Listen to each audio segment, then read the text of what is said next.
On the 4th of April, 1670, one Major Thomas Weir, an old man of 70, expiated his crimes on the Gallow of Edinburgh. A bad man, surely, a canting, loose-lived hypocrite, who made his puritanism the cloak for his secret crimes, serving sin with his body in daily and most detestable service, while his lips spoke only of zeal to God and the soul's devoutest exercise.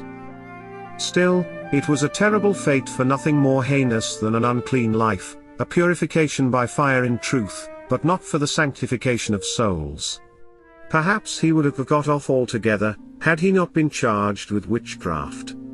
Incest and the foulest vices were bad enough, but witchcraft was worse. Yet no intelligible charge of sorcery was brought against this man save the fact that he got the love of all manner of women, poor and old though he was, and the testimony of a frightened woman, who gave a rambling account of shapes, and lights, and women, all gathered down in stinking close, near to where the Major lived, all of which were, of course, phantoms, spectres or devils, conjured up by his magical and devilish arts. This, and the frantic saying of his poor old sister, when she heard of his death, that if they had burnt his staff they had destroyed his power, formed about the sum of the witchcraft evidence against him. He was arrested on his own confession. Unable to bear the weight of his secret vices, he gave himself up to the authorities, who at first were disposed to think him mad, but who afterwards, reporting him sane and collected enough, set him on his trial. After he had once spoken he would say no more, would make no defense and no further confession, he would not pray, he would not appeal to God. Like a beast he had lived, like a beast he would die, and since he was going to the devil, he said, he did not wish to anger him. He would have no paltering with an outraged God by the way, so the fire and the torch came as the culmination of a life which in its mildest phase was infamous, but which belonged to no lawful tribunal of man to punish. If he died sullenly and in mute and dumb despair, his sister's anguish found wild and desperate expression. She told her judges all about her horrible life with him, and how he had been long given up to sorcery and magic, as well as to things not now to be mentioned, and how his power lay in that staff of his which had been burnt along with him. That thornwood staff, with its crooked head and carved figures like satyrs running through, seems to have heavily burdened the poor creature's mind, for she told her judges that when she wished to plague her brother she would hide it, and give it back to him only when he threatened to reveal her nameless infamy, if she did not restore it. On the morning of her execution, she said that she would expiate the most shameful life that had ever been lived by dying the most shameful death, but no one knew exactly what she meant.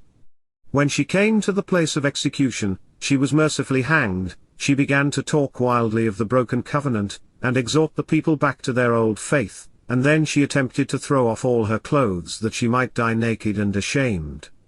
This was the lowest depth of degradation of which her crazed old brain could conceive, and was what she meant in the morning when alluding to the manner of her death. The executioner had to struggle mightily with her before he was able to overmaster her, she smiting him on the cheek, but at last he flung her to the ground, and threw some linen cloths over her. She had always been a great spinner, and the fame now went abroad that the devil had helped her in this.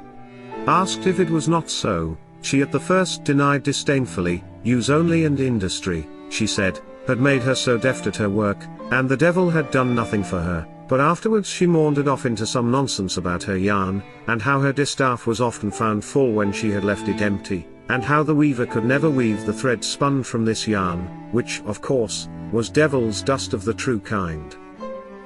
She was mad enough, the wretched being, and could not fail to trip if stones were laid in her path.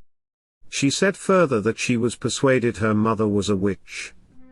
For the secretest thing that either I myself or any of the family could do, when once a mark appeared upon her brow, she could tell it them, though done at a great distance. Being demanded what sort of a mark it was, she answered, I have some such like mark myself when I please, on my forehead. She put back her headdress, and, seeming to frown, there was an exact horseshoe, shaped for nails, in her wrinkles, terrible enough, I assure you, to the stoutest beholder. She also rambled on about a fiery chariot in which she and her brother had made trips, and of his mysterious visitors, and his thornwood staff, And when nothing more was to be got out of her, she was hung, and the world was all the cleaner for the loss of so much folly and wickedness from out the general mass.